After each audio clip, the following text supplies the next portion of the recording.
شیر مادر از اولین رسوی حیاتی او برایش بهترین شرایطها را فراهم می‌آورد. از قبیل سلامتی، غذا و احساسات خوب نه تنها برای کودک بلکه برای مادر نیست. همچنین شیر مادر یکی از سیستم‌های بزرگی غذا محسوب می‌یابد.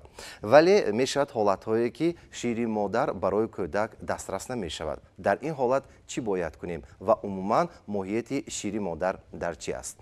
امروز بابت این موضوع ما با متخصصان و طبیبان ورزیده سخن می‌کنیم. السلام علیکم بیننده‌های عزیز و ارجمند تلویزیونی ولایتی سود، با توجهتان تاک شوی نوبتی طبیبی عائلوی من را پیشنهاد می‌کنیم. در استودیو با شما نسیم عبدالله‌زاده هستم. با ما بودن را از خاطر نبرید. موضوع مبرم روز را با هم مطرح می‌کنیم.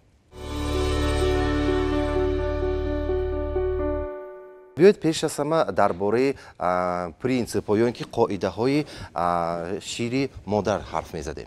شیر مادر ملهم جان من است، از همه بیماری ها بلاگردان من است.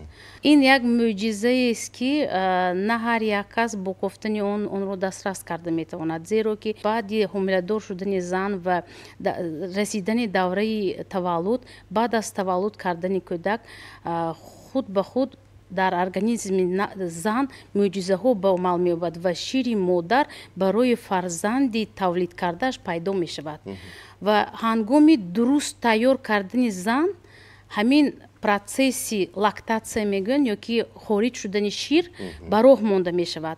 برای نقص به راه ماندن همین پروسس یا که پروسس لاکتاسیا یا که حاصل شدن شیر، نه بلکه این از خود مادر وابسته است، این از کارمندی طبی که کودک رو قبول میکند و زن رو در همین حالت، در همین پروسس دستگیری میکند وابسته میباشد. در مرکزهای سلامتی حجره های تیاری به ولادت تشکیل کردن و فعالیت میبرند. زنی که حامله‌دار است در دوام 9 ماه حامله‌داری از همین حجره ها میگذرد و از طرف متخصصانی که در مرکزهای سلامتی فعالیت میبرند و ها البته تیار میکنند زن رو. لیکن وقتی دوره تولد میرسد و در تولدخانه ها با زنی تولد کننده کارمندان تیپ نقص کاربری کده با وی با فهمانده کوشش میکنند که همین پروسس لاکتاسیا به راه مانده شود بسیار مهم است و برای زن باید که یک حالتی پسیخولوژی آرامی داشته باشد، خوراکی دسترسی غذا به مانند سفیده باید که باشد، دسترس باشد. زن در حالتی پس از تولد که بسیار هم اذیت میکشد، در همین حالت باید زن را دستگیری کنیم و به زن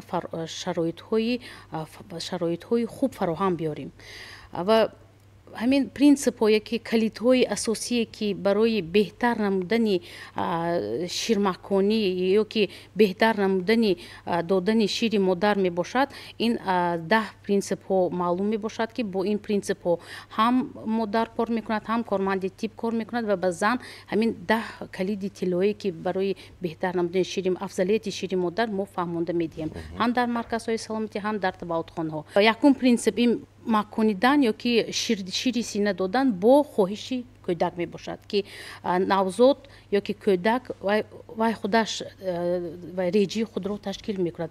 پیشتر ما توصیه می دادیم 2 ساعت به یک بار، 3 ساعت به این توصیه ها از بین رفتگی و با خواهشی کودک باید که مادر شیر سینه دهد و دوم اساسی کلید این به طور درست ماندنی دادن شینه.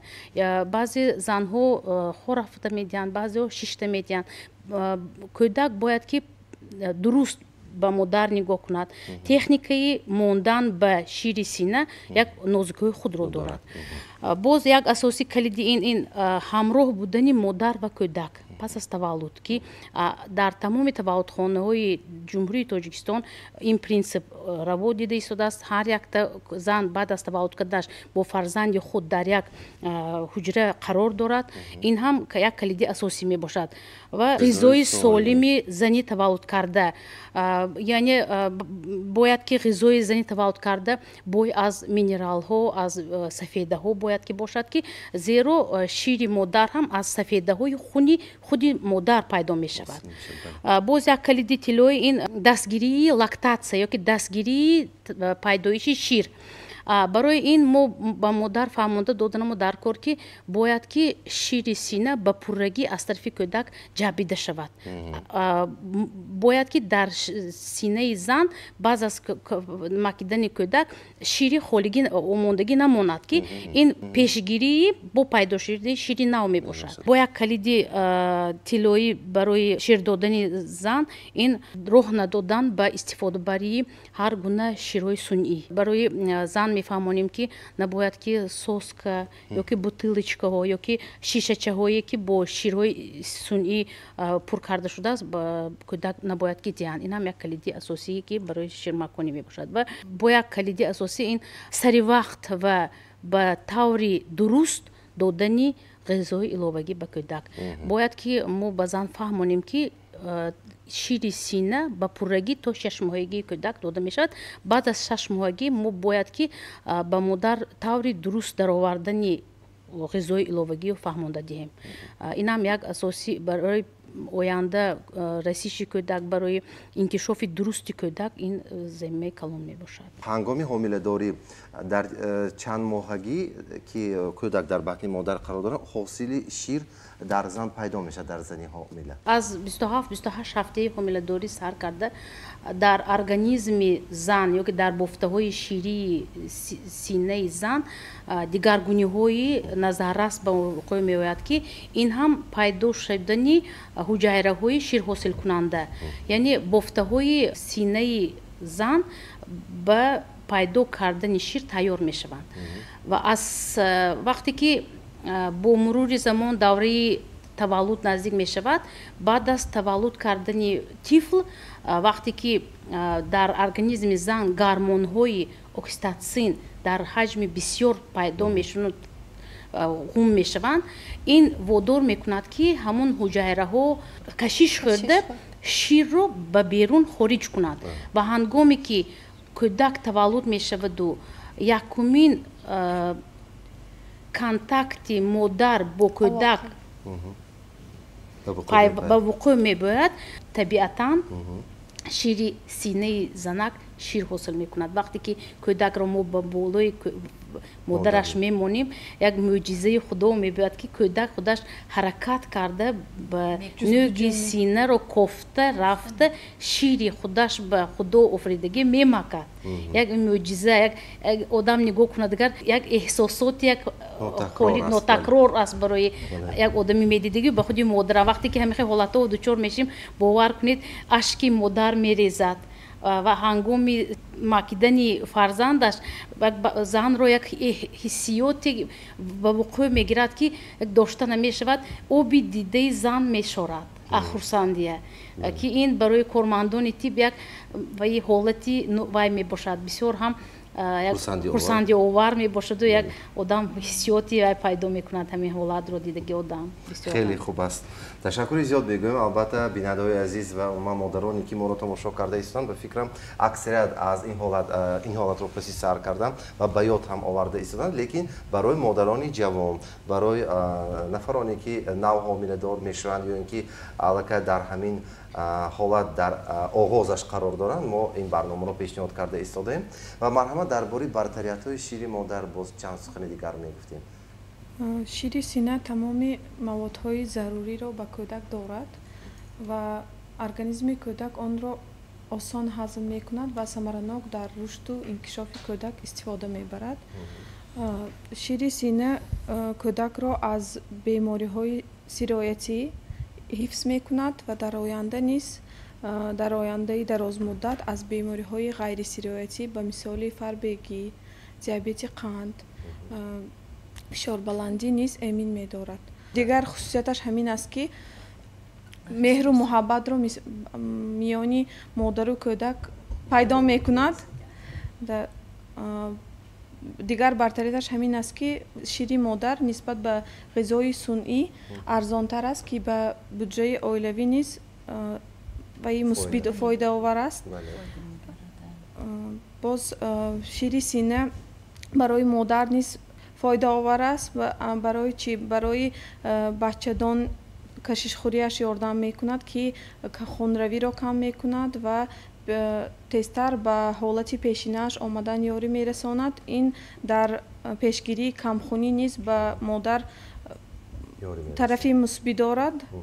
хатари ба вуҷуд омадани саратони тухмдон ва бемориҳои синаро низ пешгирӣ мекунад. Барои аз ҳомилагии нав низ модарро амин мекунад. барои контрасепсия низ фоидаи худро дорад. табибони арҷманд, барои омода кардани модар ба раванди ҳомиладорӣ ва пайдо кардани шири модар ва баъд аз таваллуд масалан дуруст додани ҳамин ғизои табиӣ нотакрор, чӣ корҳоро бояд ба анҷом расонанд худи занҳо ё ки духтарҳои ҳомиладор ва чӣ корҳоро бояд ки кормандони тиб байни шумо чӣ гуна бояд ки алоқа бошад? байни кормандони тиб ва модарон мо хеле ки дар таваллудхона кор ва фаъолият мебарем, бо ҳар як бисёртар бо занҳое ки якумин бор таваллуд мекунанд бисёртар суҳбат мегузаронем, чунки онҳо ҳоло маълумот оиди чӣ тарзи дурусти сина макондан, бартариятҳои сина маконӣ, бартариятҳои шири модарро намедонанд. аз ин лиҳоз мо бисёртар бо занҳои нахуз таваллудкунандаҳо суҳбатҳои бисёр мегузаронем. модар бояд чӣ кор кунанд? модар бояд донанд ки чӣ гуна ҳамин шири модар бартариятҳо дорад. фоидаи синамаконӣ инчунин ба худи зан чӣ хел фоида дорад. аввалин дараҷа ин барои худи модар фоидаи зиёд дорад, чунки меҳру эҳсосоти байни модару кӯдак зиёд мегардад. чӣ қадаре ки мо тез ба сина, яъне ки кӯдакро агар гузорем. кормандони тиб чӣ кор мекунанд? вақте ки зан таваллуд мекунад кӯдаки худро, аллакай аз ҳамон ҳуҷраи таваллуд мо дар давоми 1 соати баъд аз таваллуд кӯдакро ба синни модар мегузорем, чунки эҳсосоти кӯдак ва модар тезтар ба вуқӯъ меояд ва як бо чизи бартарият дорад. ин алоқаи пӯст ба пӯст мегӯем ки гармии яъне кӯдакро нигоҳ медорад. вақте ки кӯдак ба модар мо ба сина мегузорем, гармии худро кӯдак аз модар яъне ки дошта ҳарораташро медорад ва бӯи модарашро мефаҳмад ва пайдо мешавад фаъолияти макиш.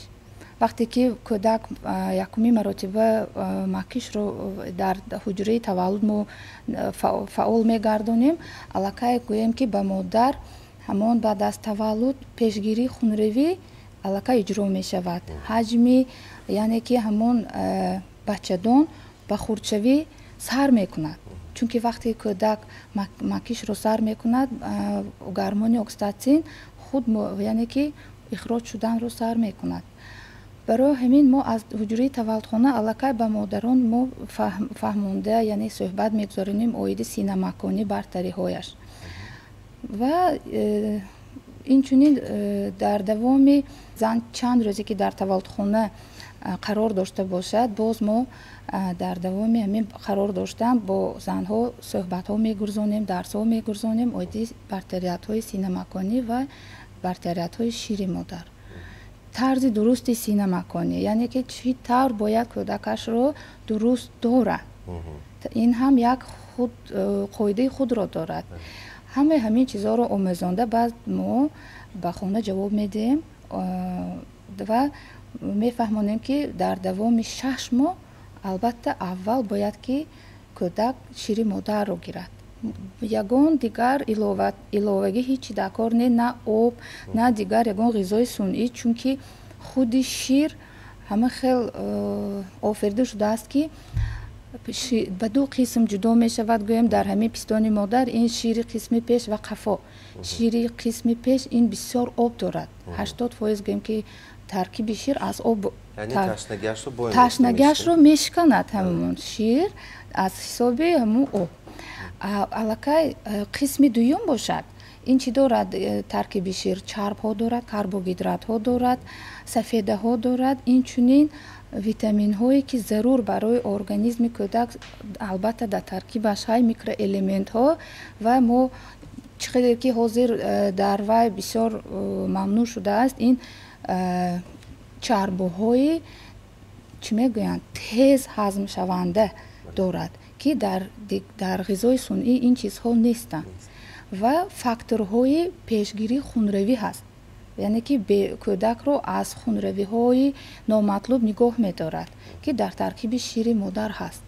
барои ҳамин мо мегӯем ки мисалан ҳамин шири модар бояд ки кӯдак то 6 моҳро ақаллан бояд ки истеъмол карданаш дар кор, ягон ташна намемонад ва гушна.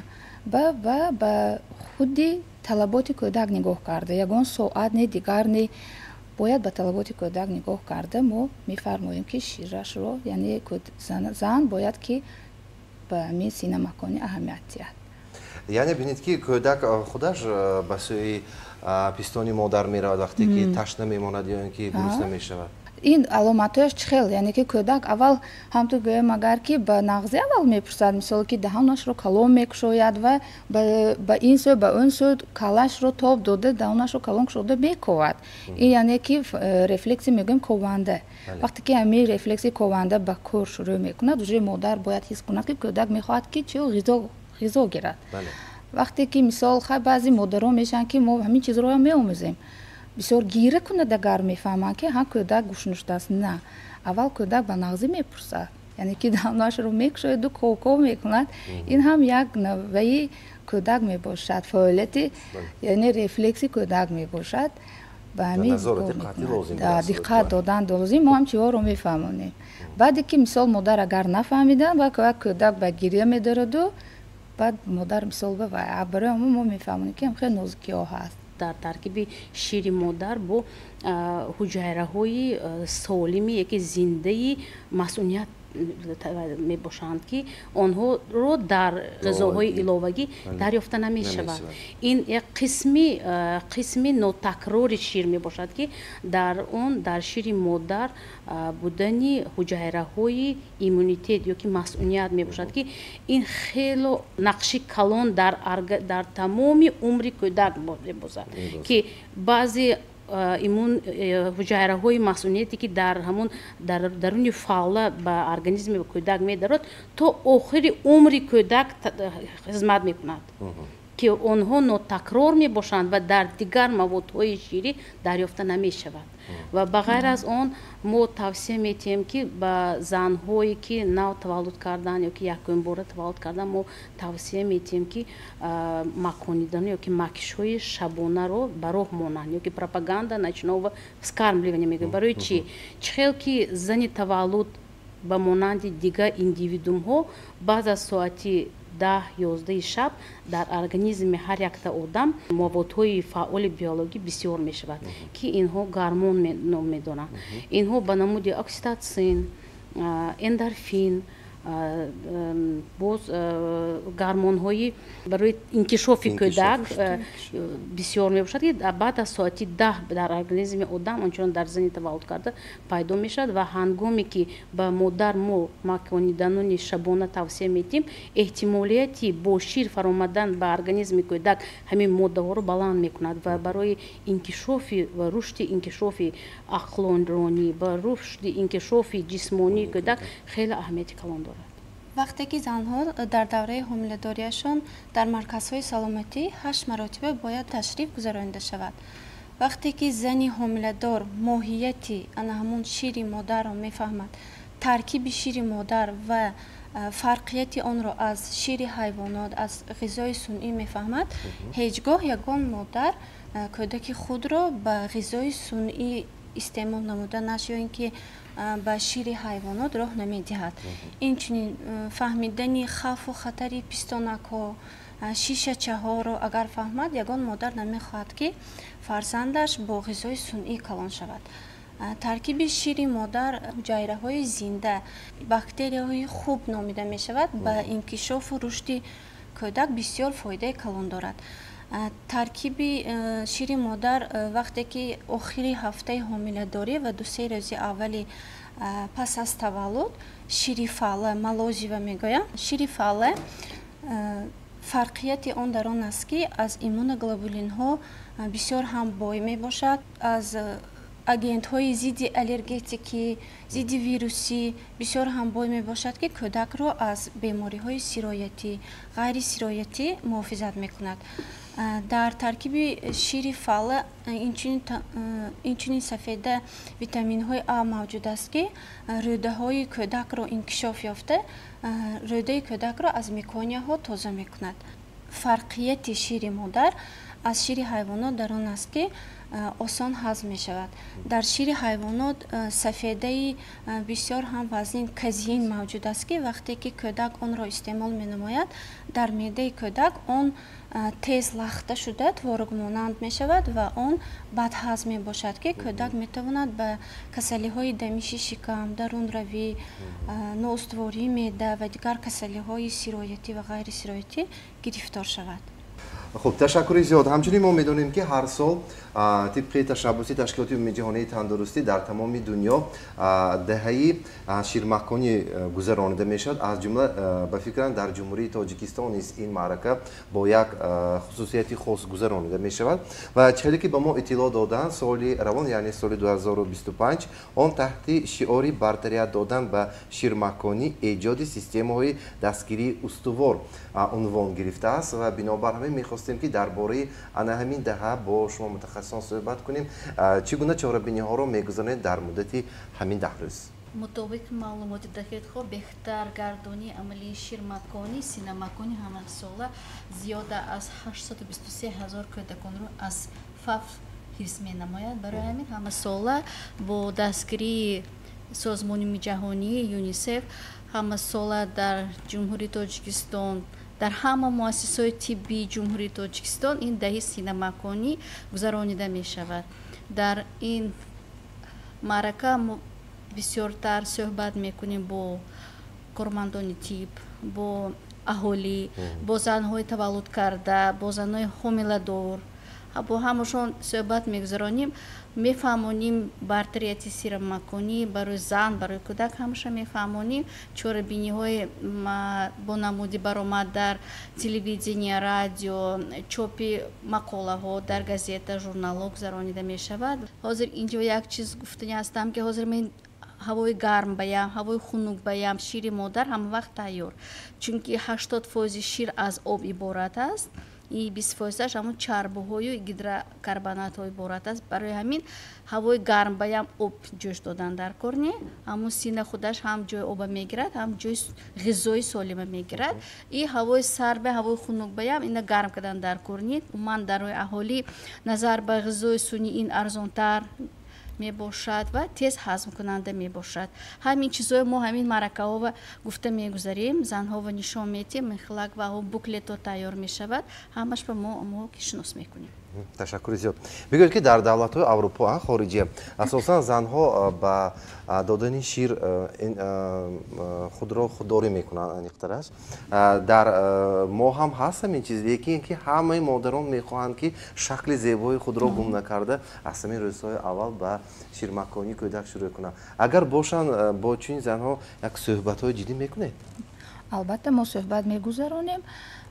اون زنهایی که حاضر ما میبینیم که زمانه ترقی کرده ایستاده است همه میخواهد چون در دولت‌های اروپا زندگانی کنند و طرز حیات برند. اما ما مثال در همین تولدخانه از تولدخانه ما سر کرده همون هر یک زنی که به همین چیز میل دارد ما صحبت را چنین میگذرانیم با هر یک همین زنها علیحده که همین از همین مقصد برگردد. از همین من خواهشش برگردد. ما چه صحبت میگذارانیم؟ ما البته طرفهای منفی همین شیر سنئی رو به هر یک تا زن فهمانده میدهیم. وقتی که آنها اینقدر طرفهای منفی شیر سنئی رو میشنوند هست زنهایی که همه خیلی بودن برمیگردن این خواهششون. من از این گفته میگذارم یعنی که طرفهای منفی شیر سنئی رو هر یک آن زنهایی که حاضر میبینن و میشنون ممکن که درک نمایند که چگونه آن منفی دارد. یکمین طرف منفی شیر سنئی این چی میباشد؟ مادر رو یعنی از کودک دور میسازد. یعنی که مهر و محبت احساسات نزدیک نمی شود. هر اون زمانی که مادر مثال شیر صنعی رو تیار می نماید و با همون چی می دهد آخر به خود نزدیک نمی سازد و با همون پستانه که یعنی صنعی بوتلچکا گویم که تیار کرده می دهد کودک یگان احساسات و مهر و محبت مادر رو درک نمی سازد. دویمش این در ترکیب شیر صنعی ویتامین آ نیست. ویتامین آ نیست چقدر که اگیتاسیا یعنی که رکلام میکنن حاضر در داروخانه ها یا مغازه ها میداریم. بسیار نمود شیر صنعی یعنی زیاد شده است اما یگان تا حال در یگان شیر صنعی در ویتامین آ یعنی که رکلام میکنن یکی نیست است. ویتامین آ چی میکند یعنی که کودک رو رودهش رو همون هضم کردنی همون شیر صنعی رو میتزاند و بینایش کودک رو نظم نماید و انکشاف شعورناکی معنی سر رول میبازد که این نیست است.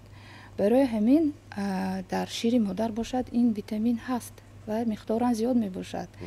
از این لحاظ دوم مینوسش همین یعنی که منفی طرف منفیش همین است. دیگر طرف منفیش این چی میباشد وقت رو بسیار میگیرد. وقتی که مادر تیار میکند همون شیر صنعی رو و باید آب گرم باشد و همون بوتلچکا رو باید که به ضرر گرداند تیار نماید و رو یعنی شیرگرم سازد بعد به کودک دهد تا کودک گیره میکند ناآرام میشود و علامت های یعنی نورولوژی هم خوش میشود به کودک عصبانی میشود کودک. برای همین این چیز طرفی یعنی منفیش میباشد. دیگر این چیز که به بیماری های راههای نفس تیز کسل می شود این گونه کودک هایی که شیر صنعی استعمال می نمایند. این چونین به بیماری های در وقت گرما به بیماری های روده یعنی که اینفکسیون میگویم سرایتی بسیار هم مبتلا می شوند. از آن لحاظ که ما خیلی که گفتیم در شیر صنعی در ترکیبش باکتری های یعنی که زنده نیستن نیست در آن ترکیب شیر صنعی. برای همین بیمار می شوند بسیار کودک ها. دیگر این می باشد که کودک تیز فربه می شود تیزتر به بیماری قند گرفتار می شود. برای همین هم این هم یک مینوسش می باشد. دیگر باز بیماری های الرژیکی یعنی که حاضر من خیلی که می بینیم بسیار شده است در گروه کودک های خردسال هم امی بیماری های الرژیکی زیاد می گرداند زیاد می شود. از این لحاظ به هر یک زنهایی که نو تولد میکنن و کودک های خردسال که دارن شیرمک دارن میگوییم که بسیارتر یعنی که و عموما شیر صنعی استفاده نبرن اگر خواهن که کودکشون سالم به پایان رسد. و یا دیگر میوهش همین است که یعنی شیر صنعی بسیار حاضر ما سخن میکنیم به مادرها میفهمون که اگر خواهن که کودکشون قدش پست نشود یعنی به قد پستی مبتلا نگردد باید که شیر سینه رو تیان. در شیر صنعی این گونه مارکرها نیست است که قدی کودک رو در معیار یعنی که بلند نماید. برای همینم این هم یک برتریتی شیر مادر میباشد که کودک به قد پستی مبتلا نمیشد. دیگر سببش همه میدوند این چی به بودجه اویلوی ضرر میرساند یعنی که شیر مادر این به پول است شیر صنعی این به پول است. و زنها رو شما البته تلقین میکنید که شکل خود را از نو برقرار کرده میتوانند. البته ما میفهمونیم که بعد از زمین دوره یعنی که شیرمکانی گذاشتن البته با همون شکل پیشینی خود رو یعنی زن باز اگر طرز حیات سالم رو اگر اجرا نماید طرز درستی یعنی که غذا اگر خود مادر استعمال نماید اگر با یگان یعنی که گوییم که دیگرگونی شکل همون زن یعنی از بیرون گرفتار نمیشه.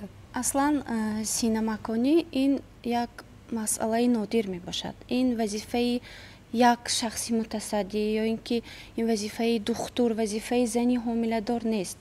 باید همه طرفه کاربری بین مرکزهای سلامتی و تولدخانه‌ها پرزور کرده شود که زن باید هنگام وارد شدن به تولدخانه همه این علامت‌های خوفناک تاثیر منفی همون غذای صنعی همه آن را دانسته باشد. дар таваллудхонаҳо бошад, индаҳаи синемаконӣ шумо фикр накунед ки ин ҳамин танҳо аз 1 август то 10 август мо ҳамин корҳои фаҳмондадиҳиро истифода мебариму ба ғайр аз вай ҳамун давоми сол ҳеҷ кас ин чизро гуфта намегузарад. Дар таваллудхона шабу рӯз махсусан дар дафтарҳо қайд мешавад ин машваратгузаронӣ бо занҳое ки таваллуд мекунанд, занҳое ки дар шӯъбаи амрози ҳомиладорон хобонида мешаванд, бо онҳо дар ҳуҷраи махсуси модарон ки ташкил карда шудааст, бо телевизор, бо ҳамаи аёниятҳо ҷиҳозонида шудааст. Барои онҳо мо видеороликҳои махсусро омода намуда, вақте ки ҳамон акушерка момодоиҳо бо муляшҳо ба занҳо фаҳмонида медиҳанд мавқеи дурусти зан, тарзи дуруст маконидани тифл. Умуман маслиҳатҳо шабонарӯзӣ дар таваллудхонаҳо иҷро мешавад. Чун гуфтем ки ҳар як модар бояд то синни 6 моҳагӣ танҳо бо шири худ, яъне табиӣ синемаконӣ холис ғизо бидиҳад. Ва модар метавонад ки боз масалан 1 сола шавад, 1.5 сола шавад, ё ки 2 сола шавад, боз само агар шир бошад, агар идома диҳад ё ки не? Албатта барои рушди инкишофи кӯдак якта шири модар ки баъд аз 6 моҳагӣ шири модар ба пуррагӣ хоҳишоти кӯдакро ба 100% қонеъ карда намеяд. Аз ҳамин лиҳоз мо баъд аз 6 моҳагии кӯдак мо ғизои иловагӣ ворид мекунем. Ин ҳам сифатнок ва ба модар фаҳмонда медиҳем ки якум ғизои иловагӣ ин бояд ки афшураи сабзавот бояд бошад, ё ки картофелный пюре мегӯем ё афшураи картошка метем ки он ҳазмаш ҳам осон мебошаду ва организми кӯдак ба он ҳассосияти аллергикӣ пайдо намекунад. Баъд аз 1 ҳафта 2 ҳафтае ки мо ҳамин афшураи картошкаро ворид мекунем, баъд аз 1 ҳафта мо метавонем ба кӯдак маҳсулоти ширӣ ба намуди шавлаи ширӣ мебошад ки худи модар намудашро интихоб мекунад, ба намуди биринҷ ё ки овсянка, геркулес ё ки гречневая каша. Худи модар метавонад интихоб карда барои кӯдакаш тайёр кунад. Вақте ки мо модароро мефаҳмонем, мо ба онҳо мефаҳмонем ки бояд ки пеш аз тайёр кардан дастҳои зан бояд ки тоза бошад, шири нав ҷӯшонида истифода барад, маводҳое ки ҳамин таркиби шавлаҳо медарод бояд ки хушсифат бошад ва термически хушкоркард кардагӣ бошад, ҳарорати нағз гузаронида шавад ва дар давоми то 12 моҳи зиндагиаш ба кӯдак мо оҳиста оҳиста творог медарорем, сабзавот, афшураи сабзавот, афшураи мева медарорем, печенье медарорем, боз медарорем кашаҳои равғани зард ҳамроҳ мекунем ки вай ҳам дар худ витамини А дорад, витамини Д дорад. Боз мо дар синни 10-11 моҳагӣ гӯшт медарорем, гӯшти мурғ, гӯшти обҷӯшонида ба намуди қима карда дар намуди фрикадел ки тавсия метиҳем ки инам барои пайдо кардани дандон, барои расонидани қад, барои гирифтани вазн, барои масъунияти кӯдак гӯшт ки дар таркибаш сафедаҳои нотакрор дорад аҳамияти барои кӯдак аҳамияти калон дорад. Локин дар баъзе вақтҳо ҳамин шири сунъӣ барои оила зарур мешавад. Инам бемории модар ё ки ба ҳар хел бемориҳои рӯҳӣ, бемориҳои онкологӣ гирифтор шудани модар, фавти модар, боз ҳамин хел ҳолатҳо шуда мемонад ки модар мисол дигар давлат ба ё ки дарс хонданаш ба кораш ба рафта мемонаду муҳоҷират рафтанаш мумкин ки кӯдаки худашро маҷбур аз синнаш канда аҳли оилаш ба дода. Инам гуфтан дар кор ки дар баъзе вақтҳо мо маҷбур мешем ки барои кӯдак бегона ҷизое додан ҳамин ширҳои сунъиро истифода мебарем. Мехостам ки модароне ки дар ҳамин шароити хонашон имкониятшон ҳаст набояд ки аз шири синна кӯдакошонро маҳрум кунанд, зеро ки ин шире ки дар давоми 1 сол 2 сол ба организми онҳо медарод, ин то охири умри кӯдак ба онҳо خدمات میرساند با سفیده های نوتکرارش با حجره های ایمونیتیت زندهش با هر خیل گرمون هایی که مواد های فعال بیولوژی می باشد با تا آخر عمر کودک خدمت میرساند. برای ما مهم انمو غذای سالمی که در 6 ماه اولی حیاتی کودک پیشکش کرده میشه از جانب مادر همین چیز مهم است. همین چیز رو ما باید ترغیب و تشویق کنیم و همین چیز رو باید که مادران جوانی آینده خوب درک بکنند که برای فرزندانشون تا آخر عمرشون چه خیلی گفتن یک هدیه ناتکراری طبیعی رو برایشون تقدیم میسازد که تا آخر عمر البته چه که هر یک مادر فرزند خیش رو حفظ میکند از سرما از گرما از بیماری ها. انا همین شیری مادری که شما مادرانی از به فرزندتان میدهید نابسته از بودن شما نبودن شما تا آخر اون میتواند کم باشد هم نگاه بدارد. بله خب در فرجام برنامه بخشی عنعنوی داریم که این مصلحت توصیه و پیشنهادهای طبیبان و متخصصان است. مرحمت بابت همین موضوع با بیننده های عزیز و ارجمند ما با زنان جوان یعنی که نفرانی که اولین بار حامله دار شده ایستادن چگونه توصیه ها پیشنهاد میکنید چگونه مصلحت ها میدید و البته باز هم آرزوی شما با تمام زنان.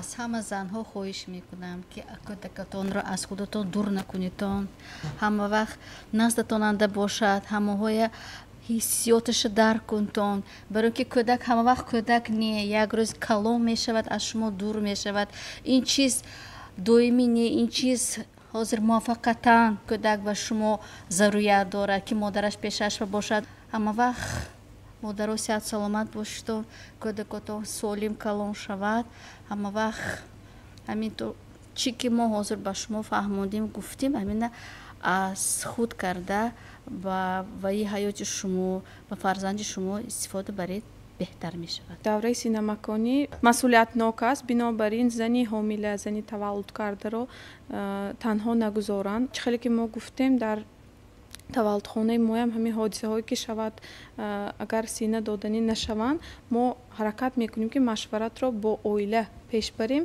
ва ман мехостам ки сарҷамона нисбати ҳамин масъала оилаи ҳамун зани таваллуд карда низ саҳми худашонро гузоранд чунки ин чӣ хеле ки гуфте дар ояндаи дур ҷиҳатҳои мусбии худро нишон хоҳад дод. занҳое ки ба модаршавӣ тайёр дида истоданд занҳое ки таваллуд карданд ва занҳое ки кӯдакои худро ба воя расонда истоданд гуфтаниам ки кӯдакони худро дӯст доред эҳтиёт кунед ва он шароитҳое ки вай имконият метиҳад шароити шумоҳон фароҳам оред.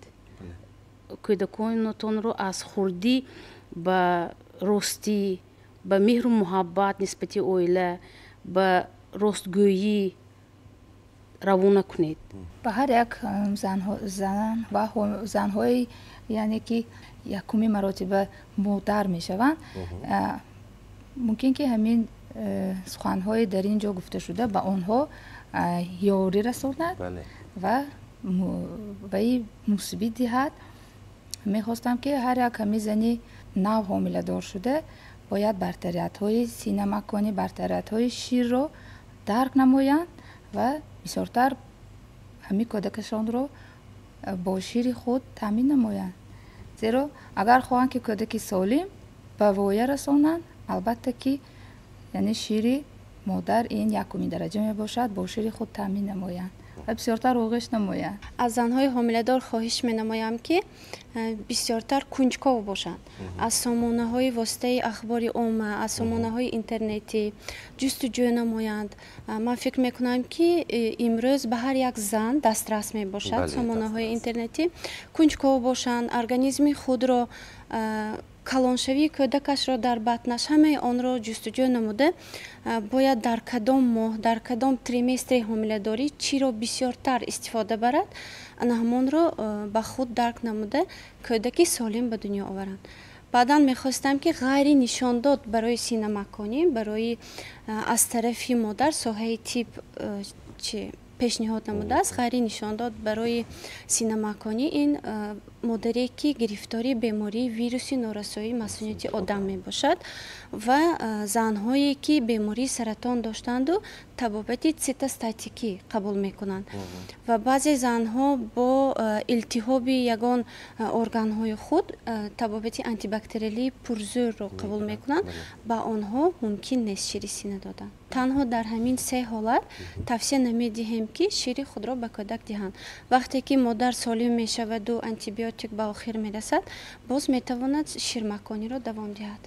محض مادر است که حیات را این دنیا و انسان ها رو پایدار نگاه می‌دارد و چه که ما گفتیم برای سالمی کودک پیش از همه سالمی مادر لازم است. وقتی که مادری سالم کودکی سالم را به دنیا می‌آورد و در دوام حیات او نگاه داشتن همین سلامتی او نیست، از خودی مادر از 6 ماه اولی زندگی او آغاز می‌شود و این چیز را علاقه طبیبان برای هر کدام شمایان چند مرتبه تاکید کردند. از این خاطر بیننده‌های عزیز و ارجمند همین گفته ها، مصلحت‌ها و توصیه‌های طبیبان و متخصصان ما را هیچگاه از خاطر نبرید.